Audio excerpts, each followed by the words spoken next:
Bonjour à tous, c'est Rémi et bienvenue dans cette vidéo. Dans l'entrepreneuriat, il y a forcément des bons jours et des mauvais jours. On vit tous la même chose. Ça fait personnellement plusieurs années que je suis entrepreneur et je peux vous assurer que des galères, des jours un petit peu mauvais, j'en ai vécu tout un tas. Dans cette vidéo, j'aimerais vous montrer comment vous allez pouvoir, malgré toutes ces fluctuations au cours de la journée, rester motivé quoi qu'il arrive pour atteindre votre objectif. En regardant la vidéo jusqu'au bout, j'aimerais vous partager mes astuces que j'ai développées au cours des dernières années pour rester motivé, continuer d'avancer vers mes objectifs et arrêter totalement de procrastiner. C'est des choses que vous pourrez mettre en place dès maintenant, dès la fin de cette vidéo. Donc regardez bien puisque je suis certain que ça pourra vraiment vous aider à passer au niveau supérieur ou tout simplement faire avancer vos projets. Personnellement, j'ai toujours été un petit peu, on va dire, friable par rapport aux émotions, c'est-à-dire que je peux très rapidement me faire impacter par quelque chose qui se passe de mauvais. Au début, dans l'entrepreneuriat, j'avais des projets, etc.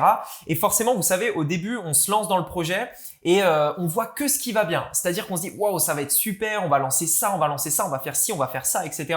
Et forcément, au bout d'un moment, on avance, on a nos premiers résultats, etc. Mais peut-être que c'est un petit peu plus long que ce qu'on avait pensé. Peut-être que c'est un petit peu décevant aussi. Parfois, il y a des choses comme ça qui arrivent. Personnellement, c'est quelque chose que j'ai vécu plein de fois et si vous le vivez, c'est quelque chose que je comprends tout à fait. Moi, j'ai personnellement été beaucoup impacté par ça parce que, en fait, quand on a des plans, surtout quand on est jeune, on a des plans, on a des rêves peut-être, on se dit ça y est, enfin j'ai trouvé ce qui va marcher, j'ai enfin trouvé la solution qui va me permettre de devenir libre financièrement, de devenir riche, d'accomplir mes rêves, etc. Peu importe ce que vous voulez atteindre. Et au final, on voit que c'est peut-être un petit peu plus long que ce qu'on avait pensé, un petit peu plus difficile, qu'il va falloir forcément aller plus loin que ce qu'on pensait, etc., etc. Et forcément, dans ces situations-là, généralement, on peut être un petit peu démotivé. On peut, je dirais pas aller jusqu'à la dépression, mais parfois ça peut arriver. En fait, ça dépend aussi de vous, ça dépend de comment vous allez gérer ça. Personnellement, moi, j'ai eu parfois du mal à gérer ces situations, mais il y a des choses qui vraiment m'ont aidé. Et c'est ce dont je voulais vous parler dans cette vidéo. J'espère vraiment que ça va vous aider vous aussi, parce que personnellement, ça m'a vraiment permis de passer au niveau supérieur et simplement de faire avancer mes projets. Donc c'est parti, je vous parle donc de la première chose. Il s'agit tout simplement d'atteindre ses objectifs. Alors là, vous allez me dire, mais attends Rémi, c'est évident. Enfin, je veux dire, pour avancer, il faut atteindre ses objectifs. Mais en fait, c'est quelque chose de super important et je vais vous expliquer pourquoi. En fait, il y a beaucoup de gens qui se fixent des objectifs hyper élevé, c'est-à-dire vous êtes là où vous en êtes et peut-être que avant d'atteindre, je sais pas, 1 million d'euros par exemple sur votre compte en banque ou ce genre de choses, il va falloir quand même quelques années. Mais votre goal c'est 1 million d'euros. Et c'est peut-être un peu trop élevé parce que si vous n'allez pas l'atteindre, en fait, ça va en fait vous frustrer et ça va peut-être vous démotiver. En fait, ce que je veux dire par atteindre ces objectifs, je veux dire en fait avoir un objectif bien entendu qui va vous guider vers ce que vous voulez atteindre, un objectif long terme, mais aussi avoir des objectifs un peu plus court terme, des objectifs que vous pouvez atteindre en fait rapidement sur le court terme. Donc par exemple faire 2000 euros par mois par exemple pour démarrer, c'est un très bon objectif sur votre business en ligne. Et en fait, c'est des objectifs que vous allez pouvoir atteindre presque avec certitude sur le court terme. Et en fait, le fait d'atteindre vraiment ces paliers, d'atteindre ces objectifs, eh bien, c'est motivant parce que on a l'impression d'avancer. On n'a pas l'impression de, vous savez, de n'être que à 5% d'un objectif énorme. Par exemple, 5% d'un million, c'est 50 000 euros. Donc, c'est quand même déjà pas mal. C'est quand même un bon résultat. Mais forcément, si vous le comparez à 1 million d'euros, vous allez vous dire que c'est pas un très bon résultat et ça va vous démotiver. Mettez-vous des objectifs un peu plus réalistes, un peu plus courts pour pouvoir les atteindre et du coup vous motiver quand vous les atteignez. Bien entendu, pour atteindre ces objectifs, il va falloir passer à l'action. Donc c'est presque évident, j'ai envie de vous dire, je vous en parle souvent dans les vidéos, mais c'est essentiel. Donc vraiment passer à l'action. Quand vous avez quelque chose à faire, essayez de tirer un plan et passer à l'action. L'autre chose qui est super importante va être la récompense, se récompenser. Alors ça, pour le coup, c'est quelque chose que j'ai découvert il y a pas longtemps.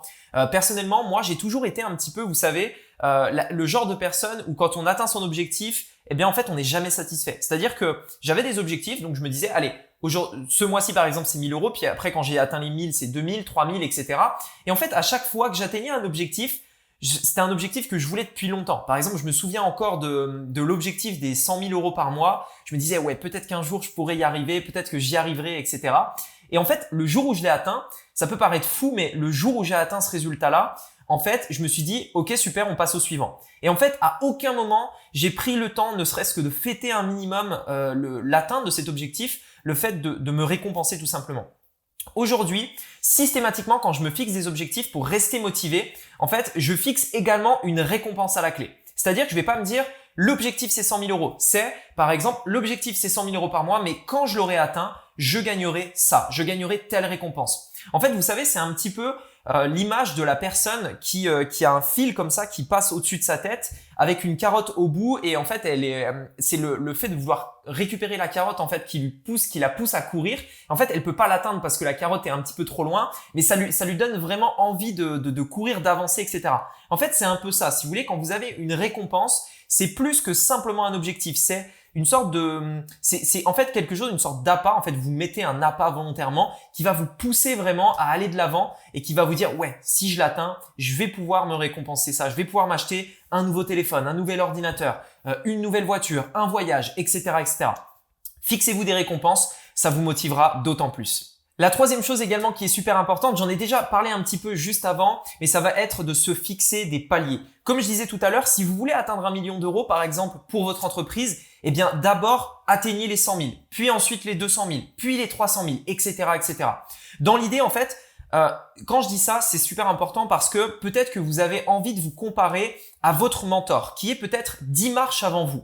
Et en fait, vous devez avoir cette vision long terme, avoir ce mentor peut-être qui vous guide et qui vous donne envie d'aller plus loin, mais peut-être plutôt que de vouloir monter 10 marches d'un coup, de simplement vouloir monter une seule marche. Peut-être qu'avant les 100 000 euros par mois, par exemple, il y a les 10 000, et puis les 20 000, et puis les 30 000. Et en fait, dans l'idée, c'est vraiment avoir cette conscience de palier et se comparer aux autres. C'est bien, c'est quelque chose d'intéressant, mais de pas le faire tout le temps et de le faire en fait avec avec un bon jugement, c'est-à-dire être réaliste. Vous n'allez pas passer de 0 à 100 000 euros par mois comme ça, uniquement comme ça, alors que vous démarrez de zéro. Il y a des étapes avant. Et c'est ce vers quoi je voulais vous dire par rapport aux paliers.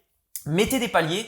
Et encore une fois, en fait, comme je vous disais juste avant, quand vous allez les atteindre, vous allez voir que ça va être motivant. Donc, ne soyez pas uniquement fixé sur l'objectif final, soyez fixé aussi sur les objectifs de palier et montez marche par marche comme ça. Petit à petit, vous allez voir que ça va vous motiver de vous dire, allez, encore une marche, puis encore une marche, puis encore une marche, etc., etc. La dernière chose également qui est super motivante, c'est quelque chose que j'ai découvert dans un livre en fait, qui m'a beaucoup aidé quand je l'ai vu. Ça m'a fait une sorte de haha moment. Vous savez, le haha moment, c'est quand vous dites ah mais oui c'est ça, c'est vrai, ou ah mais d'accord. Donc ça m'a fait un haha moment. En fait, c'était quoi? C'était le fait de choisir quelque chose dans lequel on est bon, mais aussi qu'on aime. C'est-à-dire qu'il y a différentes choses dans votre business. Il y a des choses dans lesquelles en fait vous aimez, les choses que vous aimez. Par exemple, tourner des vidéos, écrire des sujets de vidéos, faire des photos, etc., etc. C'est peut-être des choses que vous aimez dans votre business, faire des publicités, faire des produits, etc. Et il y a d'autres choses en fait dans lesquelles vous êtes naturellement bon. Par exemple, on connaît tous quelqu'un qui à l'école était naturellement bon en sport, naturellement bon en maths, naturellement bon en langue, etc., etc. On a tous en fait des domaines dans lesquels on est naturellement bon. C'est-à-dire que sans forcer, personnellement, moi, j'ai un esprit plus ou moins mathématique et à l'école, j'étais fort en maths. C'est-à-dire que c'était un petit peu un don naturel entre guillemets. J'étais bon en maths. Par contre, mettez-moi en anglais, j'étais le dernier de la classe. Pareil en français, etc.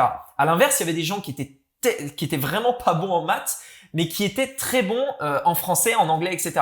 Donc c'était bien, on se complétait. Mais ce que je veux dire, c'est que il y a des choses en fait dans lesquelles vous êtes naturellement bon et les choses que vous aimez. En fait, ce qui est le plus motivant dans votre business, essayez peut-être de les trouver ces choses-là, mais le plus motivant, c'est quand les deux choses se confondent. C'est-à-dire, vous êtes naturellement bon dans quelque chose et en plus de ça, ça vous plaît. Quand vous trouvez quelque chose comme ça, quand vous mettez la main sur cette chose-là, je peux vous assurer que le fait de le faire va vous mettre de l'énergie, enfin vraiment beaucoup d'énergie. Et dans tous les cas, vous serez ultra motivé pour faire ces tâches. Donc, regardez les différentes tâches que vous faites et essayez de trouver ces tâches dans lesquelles vous êtes naturellement bon et que vous aimez faire. La dernière chose, et c'est peut-être quelque chose qui va vous surprendre, la première fois que j'ai entendu parler de ce point-là, c'était Steve Jobs qui me l'a partagé. Steve Jobs, en fait, si vous voulez, c'est une personne donc très célèbre, etc. et en fait qui avait un lien avec la mort très puissant.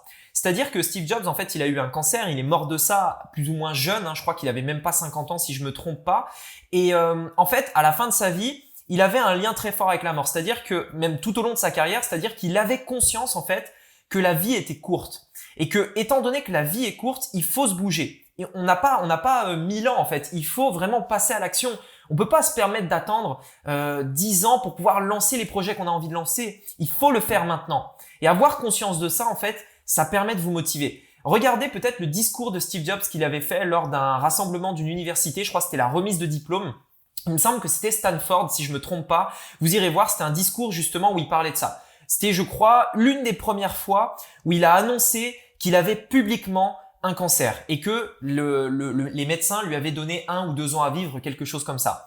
Qu'est-ce que vous feriez vous? Dites-vous bien, aujourd'hui par rapport au projet que vous avez. Si on vous disait, vous allez chez le médecin et on vous dit, bah excusez, écoutez-moi, je suis désolé, mais vous avez un cancer, il vous reste 1 an à vivre.